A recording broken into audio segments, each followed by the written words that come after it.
Hi, and welcome to another video by Jim the Car Guy. Today we have a fairly simple job. It's a 2015, it's a Honda CRV with a 2.4 liter engine. We're just going to be doing the basic oil change and filter and making sure we put the correct amount of oil into it. We are also going to reset the oil maintenance reminder light, which is a very important part of any oil change, is to reset that maintenance required light. Hondas are fairly easy, but I'll bring you right through that as well. So when you look underneath the vehicle, this is the oil pan itself. Actually, it tells you, it says engine oil. This one here is the drain plug. This is the 17 millimeter I was telling you about. Now when you take this off, there's actually a washer on here. A lot of times the filters come with a new washer. You want to use the new one if the washer is in poor condition. If it's not in poor condition, you can reuse the old one. And up underneath here, we will get a light in there so you can see better. That's the oil filter right up in the front. This is the radiator support up here, and that's where the filter is.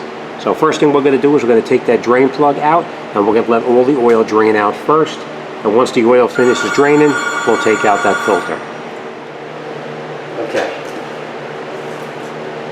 So like I said, when you're trying to take out the oil drain plug, you want to never use the open end part of the wrench. Because as you can see, with that open end part of the wrench on there, when you push on it, it has a tendency to slide off, and you'll round these off, and you're going to have a problem with it. Maybe not today or the next oil change, but you will have a problem with it. You can use the box end, like I said. It goes over the top just like that. Hold it on, and you can break it loose like that. But you remember I did tell you the one I like the best, because this is a 12-point on here. This has 12 points. This has 6 points, so I do prefer using the 6-point over the 12-point. So you just put this on here like this, and you want to remember counterclockwise off, clockwise on. So we're going to put it on there, just tap it, and it comes right off. And then we'll, obviously, you're going to make sure you have a rag handy, because it is going to make a little bit of a mess, just not much, but a little bit. All right. Now, you want to have a bucket, a suitable container to actually drain your motor oil into that you're not going to have a problem with. So we're just going to lift it up just a little bit, and then we'll take that out. Now, wear gloves whenever you work on it, because motor oil on your hands is never good. So you want to just be very careful with that oil on your hands.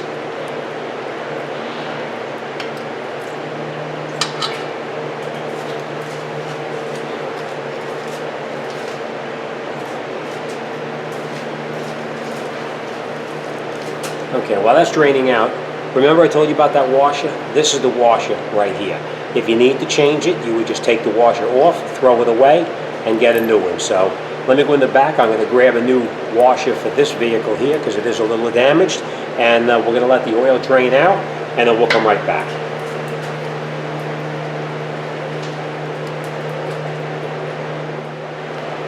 Okay, now while the oil is draining, you want to just, after you take your washer off here, you want to clean off any kind of dirt or foreign matter that may be on here, so it's a nice clean surface for the new O-ring or new gasket to go on. And then you just take the new gasket, put it over the top just like that, and that's it. And then we put it back on that. It probably is torque specs to put this back in, but we're just going to snug it in there so we don't tighten it too tight and strip out the threads in the oil pan itself. So now we're just going to let that drain the rest of the way, and once it finishes draining, we're going to put that plug back in, and we'll wrap this job up and get the filter off. So, all right, let's let it drain, and then we'll come right back. Okay, once the oil finishes draining, you just screw your plug in by hand. You don't want to use a ratchet or a wrench or anything right now. You screw it in as far as you can go, and now we'll just snug it down just a little bit more.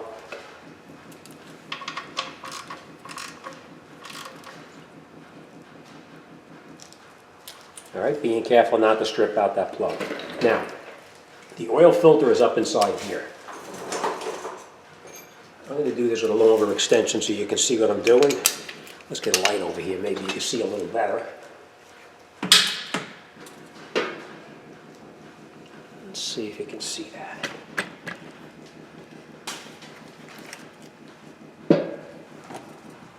It's a little tight to see. Let me lower you down so you can see from that.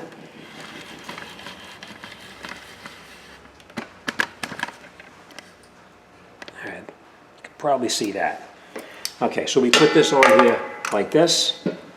And then we just get on here, we're going to move this out of the way for a second.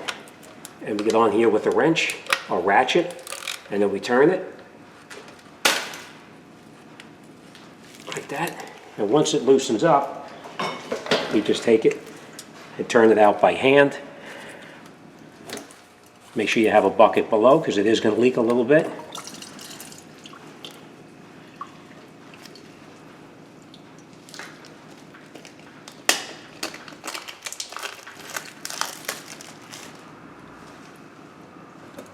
All right, and then we'll take the filter out. Be careful because you don't want to drop it. Now when you take the filter out, you want to make sure, hang on.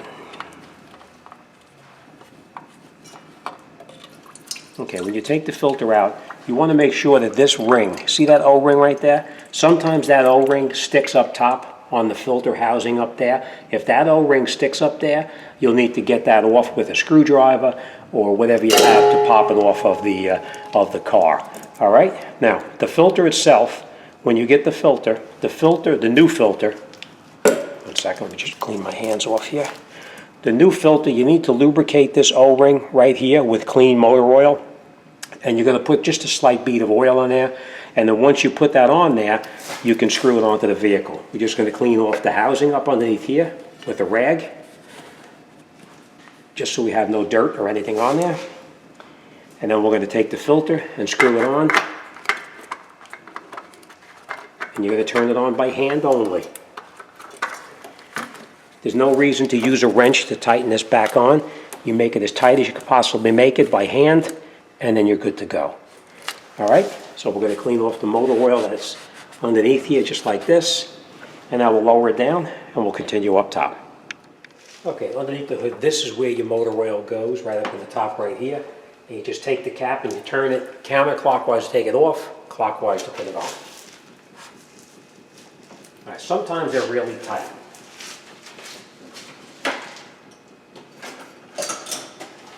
If that oil cap is tight and you can't get it off, just grab a pair of pliers, put it on it, and you just loosen it right up. It comes right off. Again, you want to make sure that you're using the correct motor oil. As you can see, this one says 020, so you have to make sure you use the correct oil.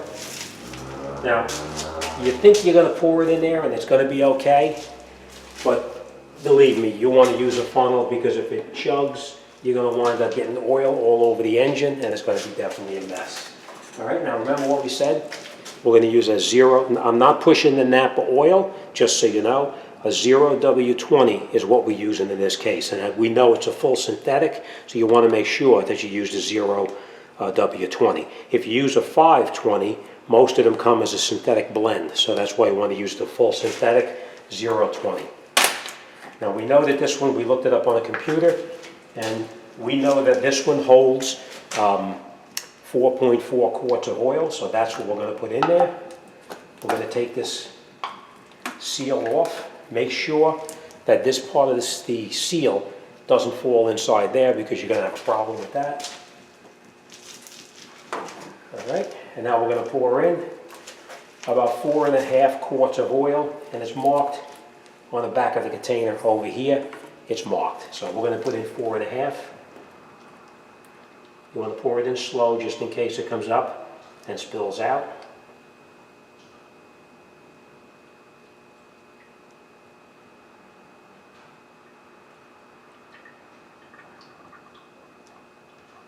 You can see how thin that oil is.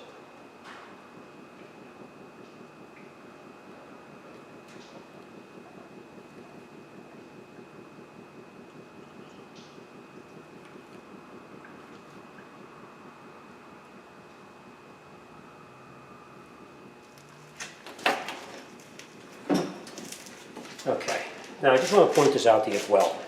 Even though you may think that you want to change your oil every 5,000 or 7,000, whatever the dealer recommends, you see this oil? Let me get a light here so you can see. You see what happens to the oil? See how the oil is all white inside there? That's why you want to change your oil more frequently. I always recommend every 3 months or 3,000 miles because you can see that white oil inside there. That's because the oil is actually mixing with water. It's moisture in the oil, and that's what it looks like. So if that's in your cap, that's in your crankcase as well. So you want to, see what I mean about these OTC lights? They take a beating. All right, you definitely want to change the oil more frequently. I'll give you an example of what that looks like. Look at that. That's disgusting, right? All right, so now we have the oil in the car, and you can actually see water inside the very bottom of that. I don't know if you can see it, but look at that. See that water inside there? Watch. See it dripping out of my hands? That's the moisture inside the oil. That's why it's very important to change your oil frequently. My car, my personal car, 3 months, 3,000 miles, religiously. All right, this comes out. We're going to screw our cap. You know what? Let me just show you something else. I'm going to bring you in now and show you this.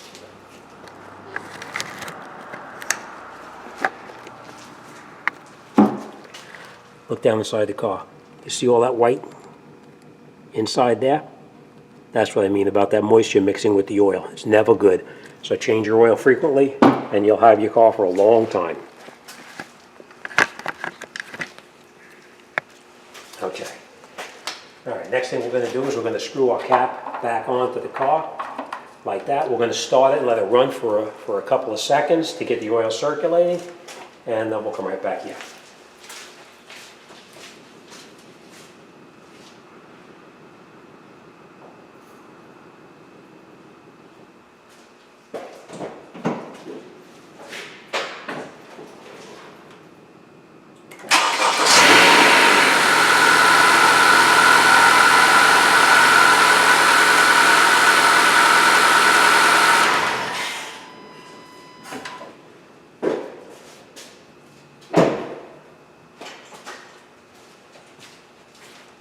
Okay, so now after we let it run for a minute, we're just going to take our dipstick back out.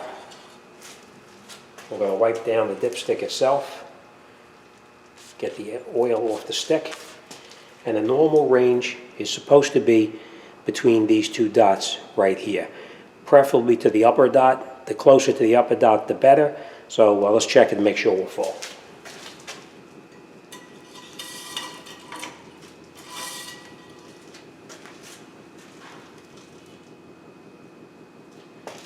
All right, you see it's right there. So we do have to put just a tiny bit more in to bring it up a little fuller, right up to that dot. So let's do that, and then we'll finish it off.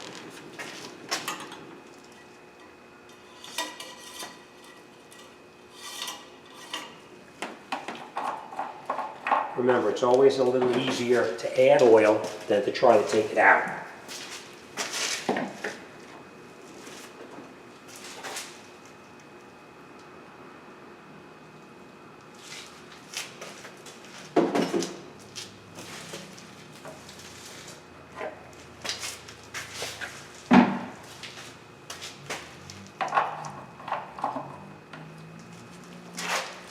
Again.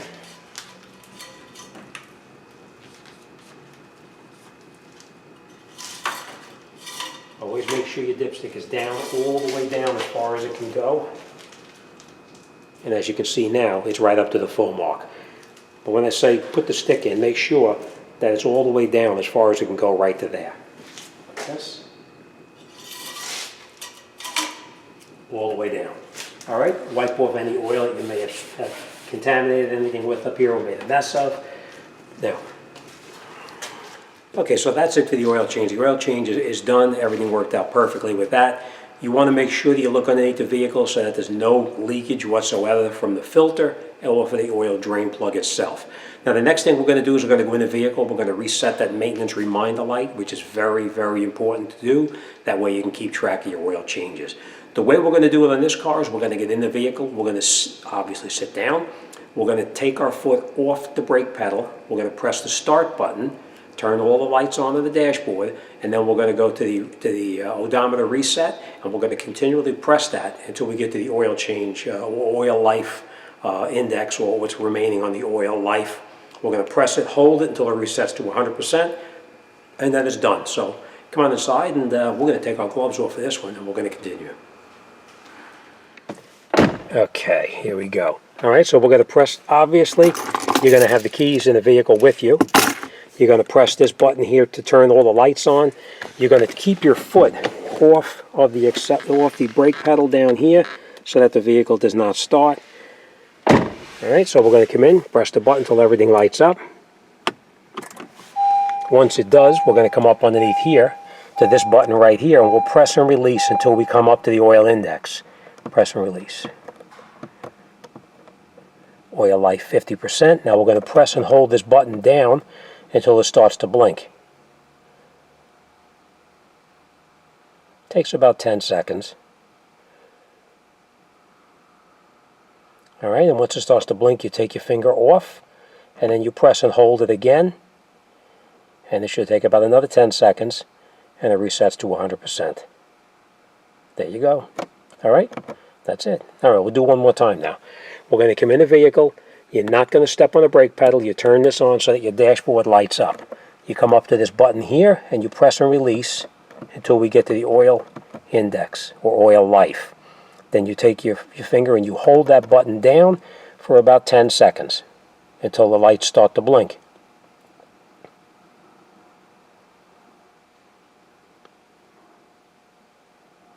Alright, once it starts to blink, you take your finger off that button and then you press it down again and hold it, and you'll see it resets and it'll stop blinking and it'll say 100%. That's it. Alright, fairly easy. Okay, let's turn everything off. Let's go back out front. Okay, that's it. That was fairly simple, right? When you know how to do it, it is very easy. The main thing is you don't want to have the vehicle running. You want to keep your foot off of the brake pedal and then turn all the dashboard lights on. It's very important that the dashboard lights up that way. If it doesn't light up, then obviously you're not going to be able to reset it. All right, that's it. We're done out the door and on to the next one. All right, as always, thanks for watching. See you on the next one.